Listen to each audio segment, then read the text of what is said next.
ultimate liberation. The word moksha is derived from the root Sanskrit term much.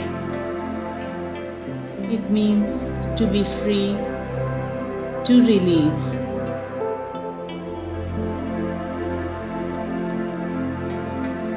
We can find the word muchyate being mentioned in the Veds and Upanishads. Muchyate also means the same as moksha. We can find a word also known as vimoksha, vimukti, upward, kaivalya, nirvana,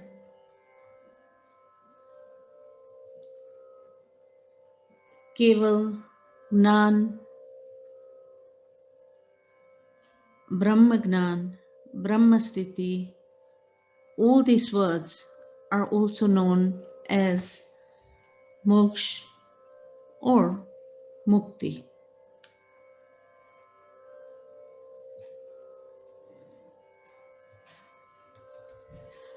Mukti is a short-term freedom from worldly matters. It's a relief. When we speak of human life, we consider it to be very small and short-lived. We have a greater perspective of life and time. We have the concept of yugas as mahayugas, kalps, and manvantars. Mukti means to give up bodily identification and to be situated in one's own swarup. Mukti hitvanyata rupam swarupenya vyavastiti. Srimad Bhagavad. Hence, mukti is what we achieve when we are free, our souls from our material body. Basically, the process is known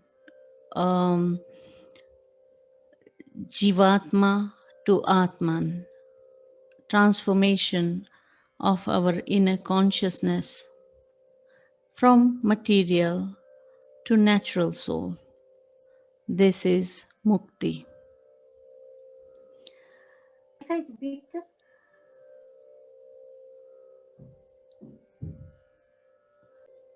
We cross the river Vaitrani, the river of death, and reach the abode of Yamraj, where Chitragupt accounts our deeds and presents the necessary judgment.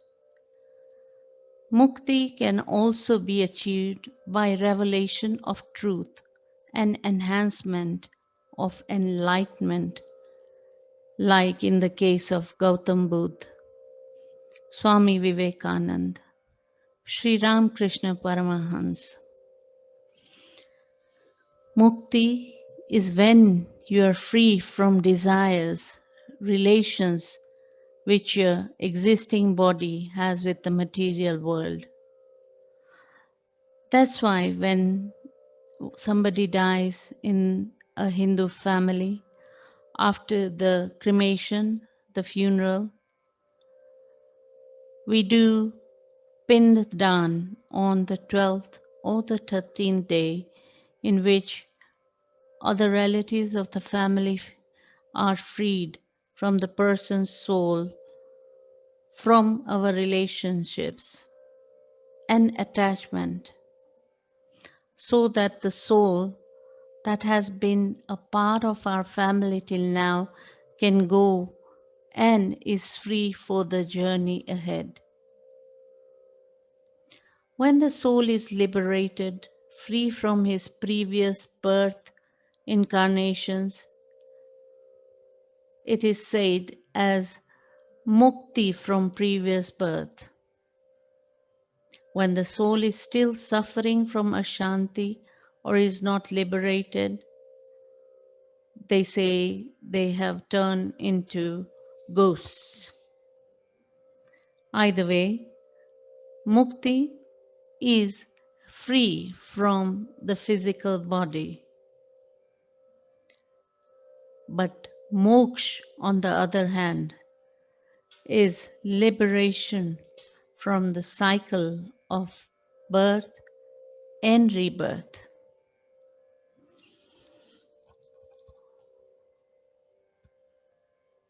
Not to mention reincarnation.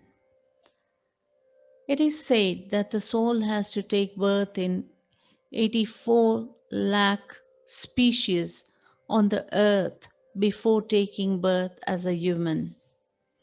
And also that we have got the human body, which is the best of all species, so that we are able to acquire yoga, the highest oneness with the Supreme Soul. And when we do so, we leave the body, we become one with the Supreme Soul. Same as when a drop of water gets merged into the ocean or the sea. That is moksha. We are the drop and the Supreme is the ocean. Therefore, we don't ever have to take birth again. Moksha depends on karma. Satkarma, which is good action, leads to moksha. Kukarma, which is bad action, leads to punarjanma, rebirth. A man usually goes through thousands of mukti phases to achieve moksha. Moksha is nothing but the liberation of the soul from the cycle of birth and rebirth. The difference between mukti and moksha is clear. Moksha is the unification of Atma to Paramatma, the Supreme Soul. The process of moksha sounds equally easy, however difficult to achieve.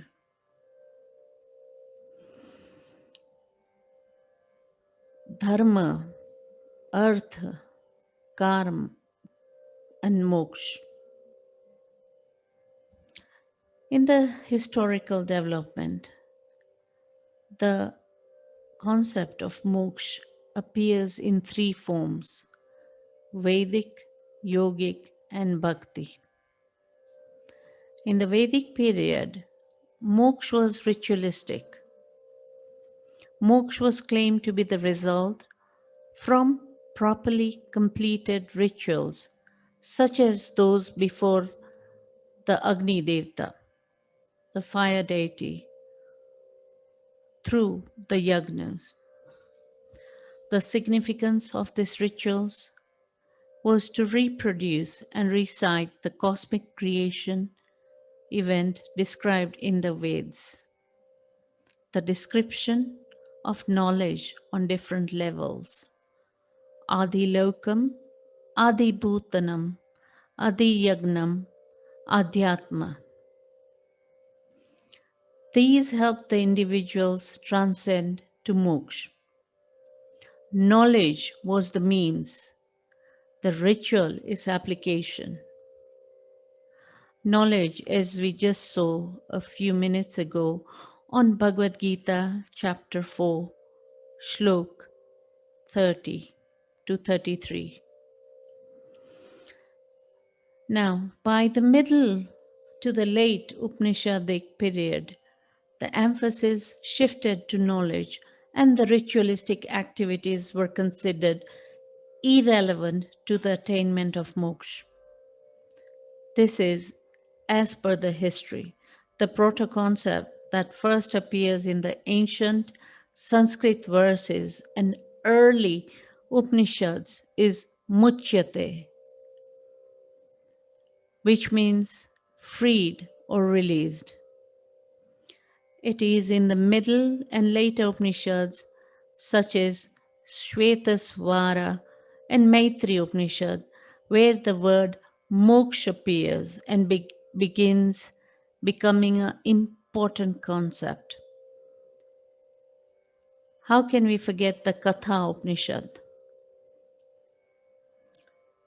a middle Upanishadic era script, which is dated about 2500 to 3000 years old, and is among the earliest expositions about sansar and moksha, about the legend of a boy called Nachiket, who queries Yamraj, the Lord of Death, to explain what causes sansar and what leads to liberation, mukti or moksha. Yamraj explains that suffering and sansar results from a life that is lived absent-mindedly, with impurity, with neither the use of intelligence nor self-examination, integrity, where neither mind nor the senses are guided by one's Atma, soul. Liberation comes from a life lived with inner purity, alert mind, led by buddhi, reason, intelligence, realization of the Supreme Self, the Purush, who dwells in all beings. Kathopanishad asserts knowledge liberates knowledge, which is freedom. Here again, the emphasis on knowledge. Kathopanishad also explains the role of yoga in personal liberation or moksha. The Shvetashvara Upanishad, which is another Upanishad written after the Katha Upanishad, begins with questions such as why is man born? What is the primal cause behind the universe? What causes joy and sorrow in life? It also examines the various theories that were existing about sansar and release from bondage. Shvetasvara Upanishad also claims bondage results from ignorance, illusion, or delusion. However, deliverance comes from knowledge. The Supreme Being dwells in every being. He is the primal cause. He is the eternal law. He is the essence of everything. He is nature and he is not separate from the entity. Liberation, ya mukti, comes to those who know the Supreme Being is present as a universal spirit, Paramatma, and the principle. Just as they know butter is present in milk. Such realization come from self-knowledge and self-discipline. And this knowledge and realization is liberation from transmigration and the final goal of the Upanishad. Moksha. Moksha is a major theme in many Upanishads. Saraswati Rahasya Upanishad starts out with the prayers to Goddess Saraswati. She is the goddess of knowledge, learning, and creative arts. Her name is a compound of the word Sar and Swa, meaning essence of the self. However, after the prayer verses, Upanishad inquires about the secret to freedom and liberation, Mukti. Saraswati's reply in the Upanishad is, it was through me the Creator Himself gained liberating knowledge. I am being, consciousness, bliss, eternal freedom, unlimited and unending.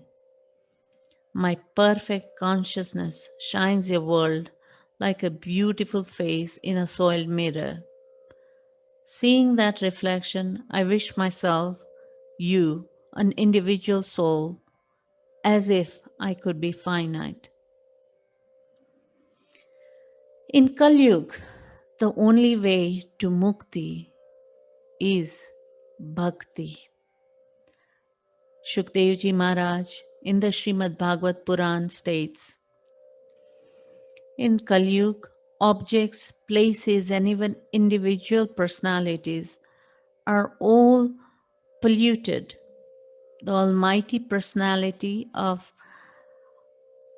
Godhead, the Supreme, however, can remove all such contamination from the life of one who fixes the Lord within his mind. This is stated in Srimad Bhagavat in the 12th canto. If a person hears about glories, meditates upon, worships, or simply offers great respect to the Supreme Lord who is situated within the heart, the Lord will remove from his mind the contamination accumulated during many thousands of lifetimes. Just as the fire applied to gold removes any discoloration caused by traces of other metals, Lord Vishnu within the heart purifies the minds of the yogis. By one's engagement in the process of demigod worship, austerities, breath control, yoga, compassion, bathing at holy places, strict vows, charity, and chanting of various mantras, one's mind cannot attain the same absolute purification as that achieved when unlimited personality of Godhead appears within one's heart, which means bhakti. Srimad Bhagavat, 12th Skanda. Therefore, O King Parikshit, with all your might, fix the Supreme Lord Keshav within your heart. Maintain this concentration upon the Lord, and at the time of the death, you will certainly attain the supreme destination. My dear King, the personality, the Almighty Supreme, is the ultimate controller. He is the Supreme Soul and the Supreme Shelter of all beings. When meditated upon by those about to die, He reveals to them their own eternal spiritual identity. O dear King Parikshit, although Kali Yuga is an ocean of faults, there is still one good quality about this age of Kali Yuga.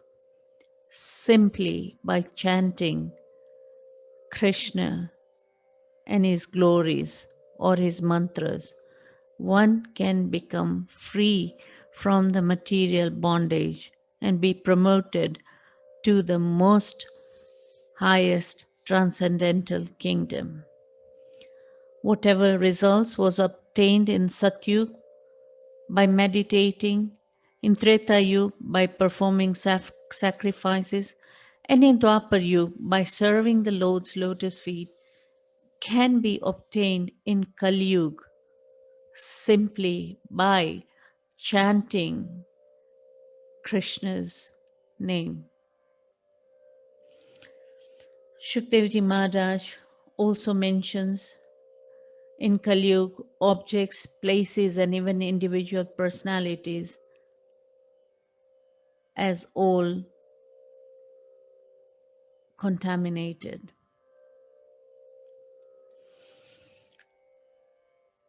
The Lord is satisfied more when his devotees are glorified. Therefore, Bhishma Dev has not only glorified the acts of Arjun, his immediate object of attraction, but has also remembered the gopis who were endowed with the unrivaled opportunities for rendering loving service to the Lord Sri Krishna.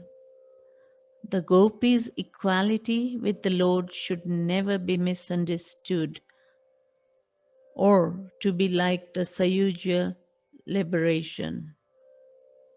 The equality is one of perfect ecstasy where the differential conception is completely eradicated for the interest of becoming identical.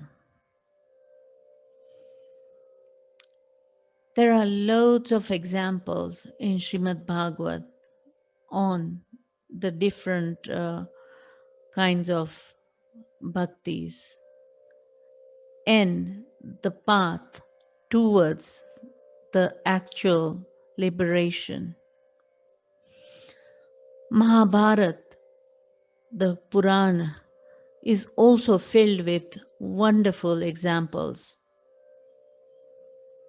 Shishupal and Dantavakra were formerly Jai and Vijay, the doorkeepers of Vaikuntha. However, all these examples are talking about the different forms of bhakti.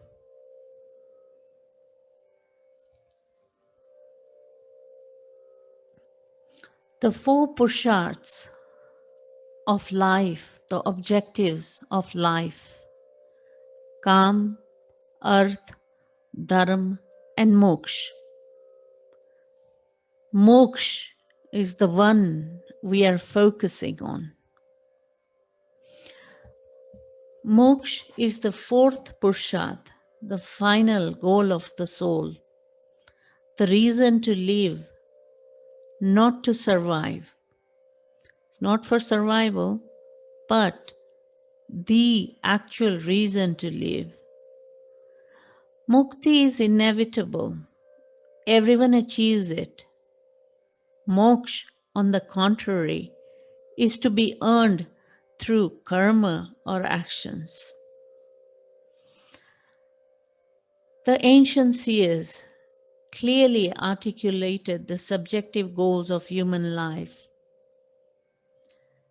and cherishing Chaturvid Phala Purusharthas, Dharma, Arth, Kam, Moksha, as the four Purusharthas for an individual person who shall have meaningful, sustained life by earning livelihood, which is Arth, through lawful means, which is Dharma, carry out his activities and fulfill desires, which is Kam. Arth in the Purusharth means meaningful pursuit of carrying out towards achieving objectivities. The articulated four Purusharths, Dharma, righteous duty, Arth is the wealth, Kam is the desire, and Moksha is the final liberation. The four Purusharths are really the objectives of God, the Supreme Self, the qualities of God. And since an individual person is a reflection of God or a part of God, it is the rightful pursuit of a person to fulfill these four Purusharths. In fact, it is both an individual and sole purpose.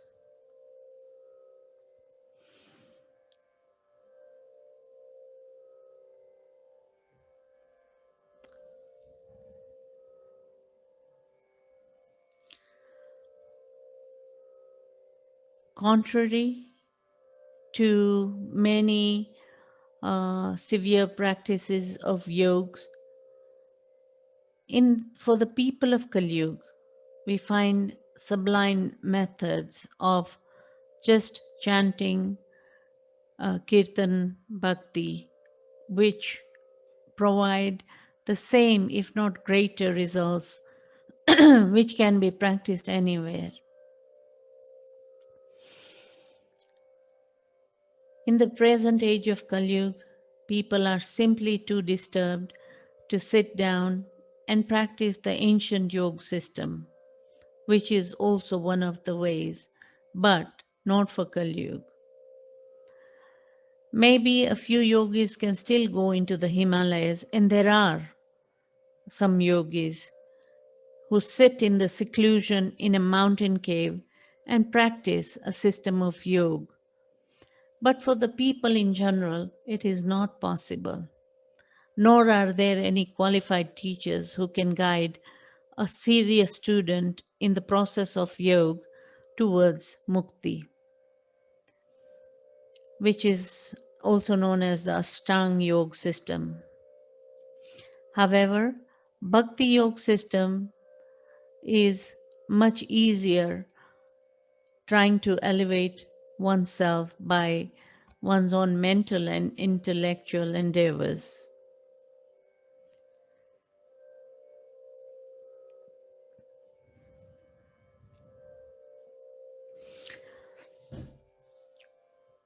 Krishna says, this divine energy of mine, consisting of three modes of material nature, is difficult to overcome.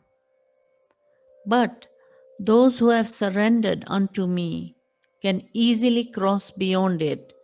That is, in in Bhagavad Gita, chapter 7, Shlok 14. Krishna helps his devotees to reach the final goal, and that is infinitely more easy and secure than manipulating the life airs and chakras of the body to press out the soul on top of the head at the final moment through yoga. Therefore, the 5 kinds of liberation, moksha, are sayujya, shalokya, sarupya, samipya, and shashti. There are out of these 5 muktis, which can be achieved by any person engaged in devotional service to the Lord, the one which is known as sayujya is generally one that is demanded by the Mayavadi philosophers. They demand to become one with the impersonal Brahma's effulgence of the Lord. When we did the different loks, we talked about the 7th lok, after which there is pure light. And that is what this is talking about. In the opinion of many scholars, this Sayujya Mukti, although counted among the 5 kinds of Mukti, is not actually Mukti, because Sayujya Mukti, one may again fall down to this material world. As Srimad Bhagavat states, they fall down again, patanti adha. The philosopher, after executing severe austerity, merges into the impersonal energy of the Lord. But the living entity always wants reciprocation in the loving essence. Those who are liberated from the bondage of conditioned life are elevated to the spiritual world, where they achieve the 5 kinds of liberation. So, Salokya means after material liberation, one is promoted to the planet where the Supreme Personality of Godhead resides. Samipya means remaining an associate of the Supreme Personality of Godhead.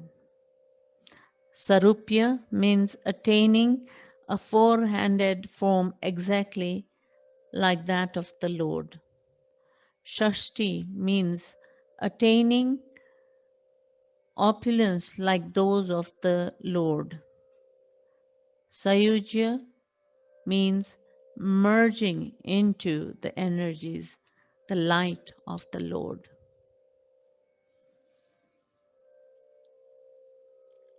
When we talk about the devotees, the pure devotees always reject the five kinds of liberation, which include living in the spiritual Vaikunt planets as well, possessing the same opulence as that possessed by the Lord Himself.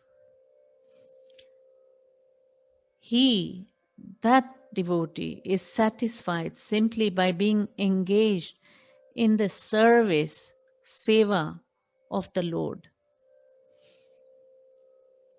A devotee is specially adverse to merging into the existence of the Lord and losing his individual identity as a das.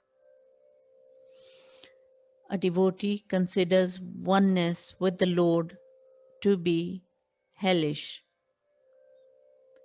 He will, however, accept one of the four other kinds of liberation, moksha, in consideration for being engaged in the service of the Lord.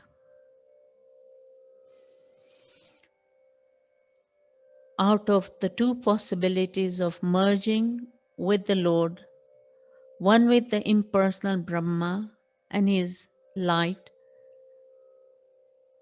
the other one being more acceptable to the devotee, because the devotee has no aspiration other than engaging in the loving service of the Lord.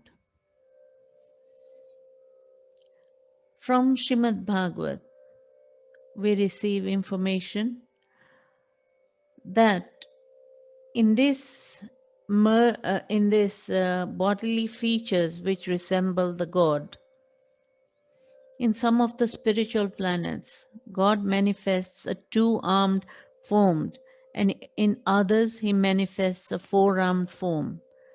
The living entities of those planets have corresponding features, and one cannot distinguish who is God and who is not.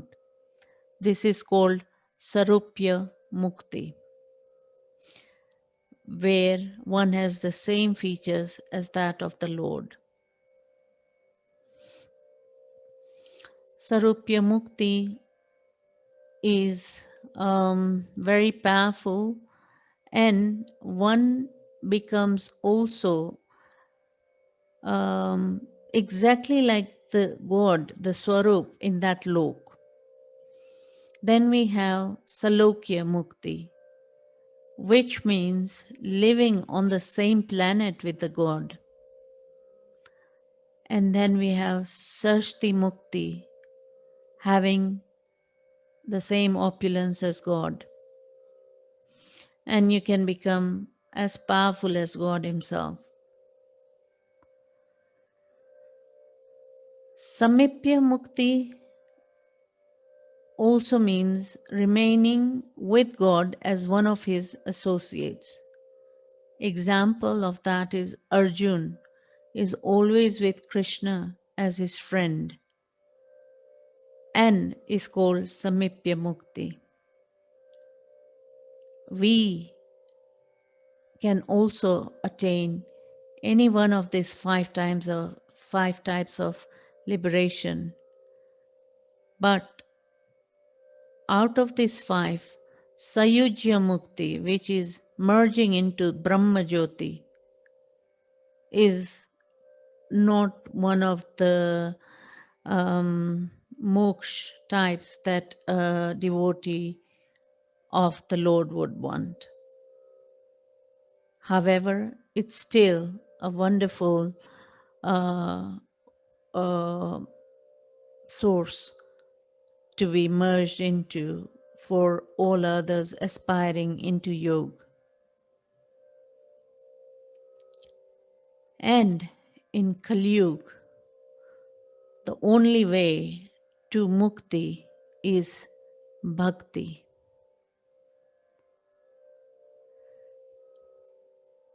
Mukti to bhakti.